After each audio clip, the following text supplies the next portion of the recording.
2024 NEET എക്സാമിൽ 690 mark നേടി മികച്ച വിജയം കൈവരിച്ച ജീവോയ് ബെന്നിയുടെ ഫാമിലിയുടെ ഒപ്പമാണ് നമ്മൾ ഇന്നുള്ളത്. സോ നമുക്ക് ഫസ്റ്റ് ഓഫ് ഓൾ തന്നെ ഫാമിലിനെ ഒന്ന് പരിചയപ്പെടാം. ജീവോയ് ഫാമിലിനെ ഒന്ന് ഇൻട്രൊഡ്യൂസ് ചെയ്യാവോ? ഇതെൻ്റെ മാമ, ഇതെൻ്റെ ചേച്ചി. ഇതിൽ 12th ദുബായിൽ പഠിച്ച, പിന്നെ ഇങ്ങോട്ട് കൊച്ചി രാജഗിരി കോളേജിൽ ACCA കോഴ്സ് ചെയ്യണേ. ഇതെൻ്റെ അച്ഛൻ. ഇത് ബിസിനസ്, ഇവിടെ ഫ്ലാറ്റിൻ്റെ കുറിച്ച്, പിന്നെ ദുബായിലും ഓഫീസുണ്ട്. അപ്പോൾ ജീവോയ്ക്ക് 690 മാർക്ക് ഉള്ളത്. എത്രയായിരുന്നു റാങ്ക്? എത്രയായിരുന്നു ഉണ്ടായിരുന്നത്? റാങ്ക് 3600 ഒരു ആ റേഞ്ചിലായിരുന്നു. ഓക്കെ, ഈ ഒരു മാർക്ക് എക്സ്പെക്ട് ചെയ്തിരുന്നോ? പഠിക്കുന്ന സമയത്ത് തന്നെ കിട്ടും, ഒരു 650 അല്ലെങ്കിൽ 690 ആ ഒരു റേഞ്ചിൽ കിട്ടും എന്ന് എക്സ്പെക്ട് ചെയ്തിരുന്നോ? When I started, I didn't have much of an idea that I wasn't confident that I would get 690 or something. But കുറച്ച് കഴിഞ്ഞപ്പോൾ ലാസ്റ്റ് എത്തിയപ്പോൾ നീറ്റ് എക്സാമിൻ്റെ ഒരു ലാസ്റ്റ് എത്തിയപ്പോൾ ഒരു 690 മാർക്ക് റേഞ്ച് എത്തുന്ന ഒരു ഉറപ്പുണ്ടായിരുന്നു. പഠിച്ചതൊക്കെ എവിടെയായിരുന്നു? പഠിച്ചത് ഞാൻ ദുബായിൽ 9ാം ക്ലാസ് വരെ ഞാൻ ദുബായിൽ പഠിച്ചത്. പിന്നെ 10ാം ക്ലാസ്സിൽ ദേവമാത തൃശ്ശൂർ സ്കൂളിൽ ഇവിടെ പഠിച്ചു. പിന്നെ ഒരു 10ാം ക്ലാസ് കഴിഞ്ഞപ്പോൾ ഒരു ഇൻട്രസ്റ്റ് വന്നപ്പോൾ MBBS ബ്രില്യൻ കോഴ്സിൻ്റെ കുറിച്ച് I got to know about it, so I started studying +1 +2 in Chavrapala with the Brilliant integrated course. Okay, എങ്ങനെ ഉണ്ടായിരുന്നു ബ്രില്യൻറ്റിൻ്റെ കൂടെയുള്ള ഒരു ജേണി? 2 വർഷത്തെ ഒരു ജേണി എങ്ങനെ ഉണ്ടായിരുന്നു? It was a good hostel experience with a lot of hostel mates, and it was fun while studying, and occasionally there was some disturbances, but it was a good time. Okay, എങ്ങനെ ഉണ്ടായിരുന്നു mentors ആണെങ്കിലും എങ്ങനെ ഉണ്ടായിരുന്നു ക്ലാസ്സസും അതൊക്കെ? ക്ലാസ്സിൻ്റെ mentors ഭയങ്കര നല്ലതായിട്ട് ഒരു മോട്ടിവേഷനൊക്കെ തന്നു. പിന്നെ നമ്മുടെ കോർഡിനേറ്റർ ഉണ്ടായിരുന്നു, പാലാത്തെ കോർഡിനേറ്റർ ശ്രീനാഥ് സർ. പുള്ളി ഭയങ്കര മോട്ടിവേഷനായിരുന്നു. ഇപ്പോൾ +1 +2ൻ്റെ കൂടെ തന്നെ ഒരു കോമ്പറ്റേറ്റീവ് എക്സാമിനും കൂടെ പ്രിപ്പയർ ചെയ്യുന്നത് കുറച്ച് ഡിഫിക്കൽട്ടാണ്. എങ്ങനെ ഉണ്ടായിരുന്നു ആ ഒരു എക്സ്പീരിയൻസ്? +2ൻ്റെ കൂടെ കുറച്ച് ഡിഫിക്കൽട്ടായിരുന്നു.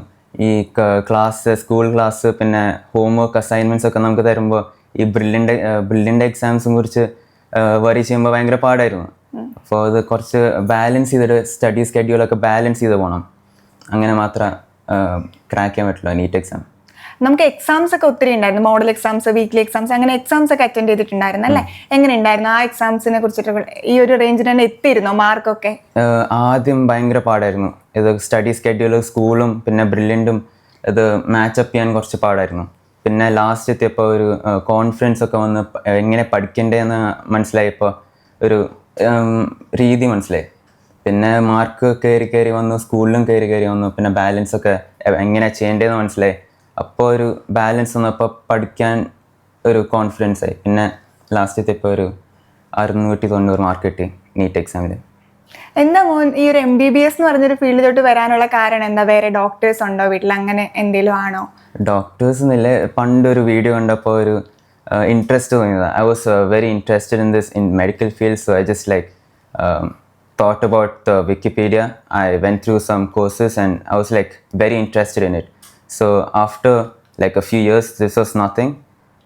Nothing happened, but in 10th grade ഈ MBBS ബ്രില്യൻ്റ് കുറിച്ച് അറിഞ്ഞപ്പോൾ ഒരു ഇൻട്രസ്റ്റ് വന്നത്. പിന്നെ ഒരു കോഴ്സ് ഇത് I want to take it. I want to choose medical field, so I started Brilliant.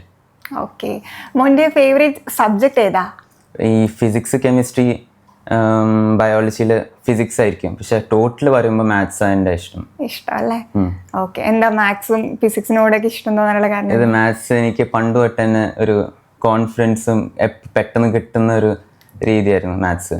പിന്നെ പണ്ട് തൊട്ടൊരു മാത്സിൻ്റെ ഇത് ഉണ്ടായിരുന്നു, കോമ്പറ്റീഷൻ, അതൊക്കെ എനിക്ക് മാത്സിലായിരുന്നു മാർക്ക് കൂടുതൽ. പിന്നെ നമ്മൾ മോഡൽ എക്സാംസ് ഒക്കെ എഴുതിക്കൊണ്ടിരുന്നപ്പോൾ ആദ്യം പറഞ്ഞു മാർക്കൊക്കെ കുറച്ച് കുറവായിരുന്നു, പിന്നെ കയറി വന്നേന്ന്. അപ്പോൾ വീട്ടിൽ നിന്നുള്ള സപ്പോർട്ടൊക്കെ എങ്ങനെയായിരുന്നു? ഭയങ്കര സപ്പോർട്ടാണ്, ഒരു കുഴപ്പം ഉണ്ടായിരുന്നില്ല. പിന്നെ കിട്ടും, ലാസ്റ്റ് എത്തുമ്പോൾ ഒരു പുഷ് വന്നാൽ മതി. പിന്നെ ഞാൻ ആ കോൺഫിഡൻസിൽ കയറി വന്നിട്ട് പഠിക്കൽ മാത്രമേ ലാസ്റ്റ് എത്തിയപ്പോൾ. ഓക്കെ, ഹോസ്റ്റൽ ലൈഫും നല്ലതായിരുന്നു അല്ലേ? കുഴപ്പമില്ലായിരുന്നു. ഫ്രണ്ട്സ് ഉണ്ടായിരുന്നു. പിന്നെ ഇടയ്ക്കിടയ്ക്ക് ഫുട്ബോൾ കളിക്കാൻ പോകും, പിന്നെ ഇടയ്ക്കിടയ്ക്ക് പഠിക്കും. ആ ഒരു ബാലൻസ് ആയിരുന്നു. കണ്ടിന്യൂസ്ലി അങ്ങനെ പഠിക്കുന്ന കൂട്ടത്തിൽ അത് പാടില്ല. മോൻ്റെ എങ്ങനെയായിരുന്നു ഒരു എക്സാം പ്ലാൻ അല്ലെങ്കിൽ ഒരു ടൈം ടേബിൾ ഒക്കെ എങ്ങനെയായിരുന്നു സെറ്റ് ചെയ്തത്? ടൈം ടേബിൾ ഞാൻ ബ്രില്യൻ്റെ യൂണിറ്റ് എക്സാം ഉണ്ടായിരുന്നു, അതിൻ്റെ പ്രിപ്പറേഷന് ക്ലാസ്, ഒരു 5 മണിക്കാണ്ട് കഴിയും. പിന്നെ അത് കഴിഞ്ഞിട്ട് ഹോസ്റ്റലിൽ കയറി പഠിക്കാൻ തുടങ്ങും.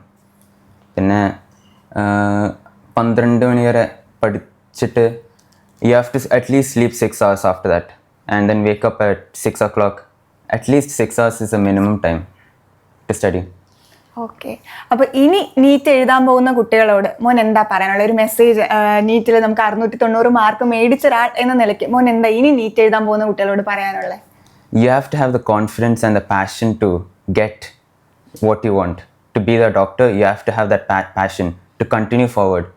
And I think that's what makes someone be able to get these 690 marks, 700 marks, to be able to be a topper.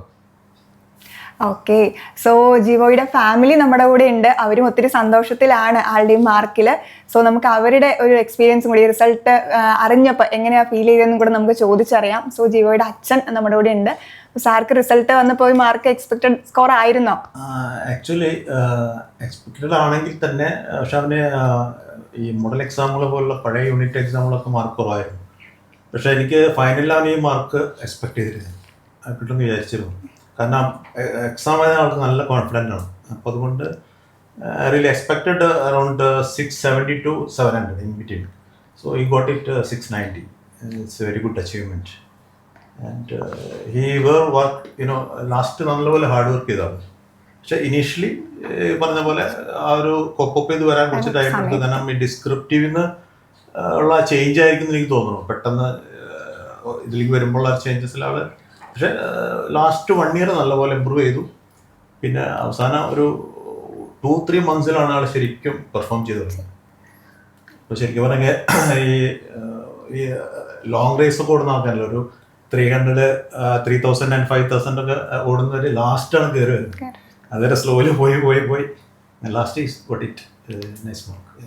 അപ്പോൾ സാർ കോച്ചിങ്ങിനായിട്ട് ബ്രില്യൻ്റ് തന്നെ ചൂസ് ചെയ്യാനുള്ള ഒരു കാരണം എന്തായിരുന്നു? ബ്രില്യൻ്റ് നോർമലി നമുക്കറിയാം, ബ്രില്യൻ്റ് കുറച്ച് നല്ല കോച്ചിങ് സെൻ്ററാണ്, നമ്മൾ കേട്ട് പരിചയമുണ്ട്.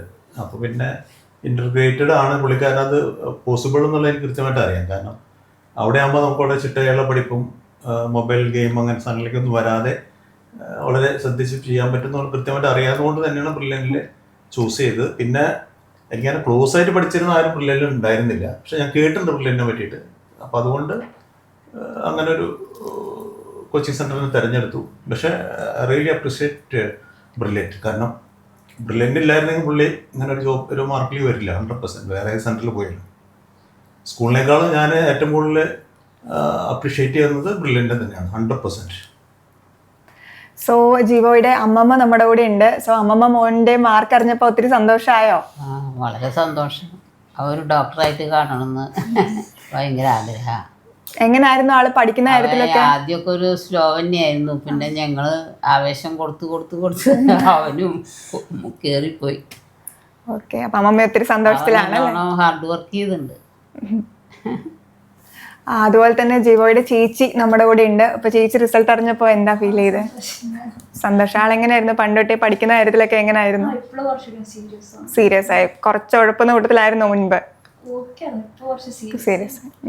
ഓക്കെ. അപ്പോൾ ജിവോയുടെ ഫാമിലി ആണെങ്കിലും ഒത്തിരി സന്തോഷത്തിലാണ് ഈ ഒരു മാർക്ക് അറിഞ്ഞതിൽ, റിസൾട്ടിൽ. സോ ജിവോയ്ക്ക് ഇനി ഫ്യൂച്ചറിൽ എവിടെ പഠിക്കണമെന്ന് ആഗ്രഹിക്കുന്നത്? ഇപ്പോൾ ഒരു ടോപ്പ് ലീഡിങ് കോളേജ് ട്രിവാൻഡ്രത്തിലാണ് നോക്കുന്നത്. അത് എൻ്റെ പണ്ട് ഒരു ഇഷ്ടമായിരുന്നു. ഓക്കെ. ട്രിവാൻഡ്രത്താണ് നോക്കുന്നത് അല്ലേ? കേരളത്തിൽ. ഓക്കെ. മോന് ബ്രില്യൻറ്റിലെ ക്ലാസ്സസ്, ടീച്ചേഴ്സ് ആണെങ്കിലും ഇപ്പോൾ പ്രൊഫസേഴ്സ് ക്ലാസ് എടുക്കുന്ന രീതിയിൽ അതിനെക്കുറിച്ചൊക്കെ മോൻ എന്താ പറയാനുള്ളത്? എങ്ങനെയായിരുന്നു? എൻ്റെ ക്ലാസ് ടീച്ചർ ഉണ്ടായിരുന്നു. കുറേ മോട്ടിവേഷൻ തരും. എക്സാംസൊക്കെ ഒരു കുറവ് മാർക്ക് കിട്ടിയ എപ്പോഴും മോട്ടിവേഷൻ തരുന്ന ക്ലാസ് ടീച്ചറായിരുന്നു ഡെറിക് സി ബെന്നി. പിന്നെ നമ്മുടെ professors, they were very well prepared, giving us classes in the proper way, and there was Srijitsu as well, which gave us the very proper way to study and how to teach.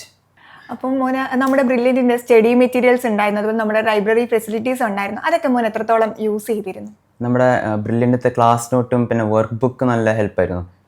കുറേ ഈ chapter wise topic വരെ questions ഉണ്ടായിരുന്നു. 40 questions each topic wise.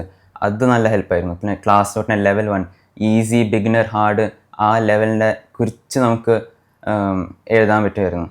നമുക്ക് hard വേണമെങ്കിൽ hard, easy വേണമെങ്കിൽ easy, ബിഗിനേഴ്സിനും ടോപ്പേഴ്സിനും എഴുതുന്ന ഒരു ക്ലാസ് നോട്ടായിരുന്നു. അത് ഭയങ്കര ഹെൽപ്പായിരുന്നു. ലാസ്റ്റ് എത്തിയപ്പോൾ അത് മാത്രം ഞാൻ ചെയ്തിട്ട് ക്വസ്റ്റ്യൻസ് ഒക്കെ പ്രാക്ടീസ് ചെയ്ത് നല്ല ഹെൽപ്പായിരുന്നു. അപ്പോൾ ഈ പഠിച്ചുകൊണ്ടിരുന്ന സമയത്ത്, ബ്രില്യൻറ്റിൽ കോച്ചിങ് എടുത്തുകൊണ്ടിരുന്ന സമയത്ത് ഡയറക്ടേഴ്സിൻ്റെ സപ്പോർട്ട് എങ്ങനെയായിരുന്നു?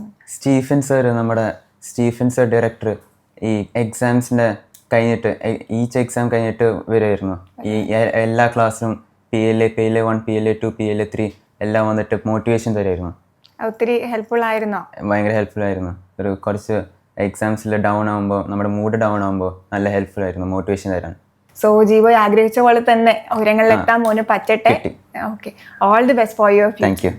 എൻട്രൻസ് സംബന്ധമായ വാർത്തകളും അപ്ഡേഷനുകളും ഏറ്റവും വേഗം ആധികാരികമായി അറിയാൻ Brilliant Study Centre Pala YouTube channel subscribe ചെയ്യുക. ബെൽ ഐക്കൺ അമർത്തുക. ഈ വീഡിയോ മറ്റ് സുഹൃത്തുക്കളിലേക്കും ഷെയർ ചെയ്ത് നൽകുക.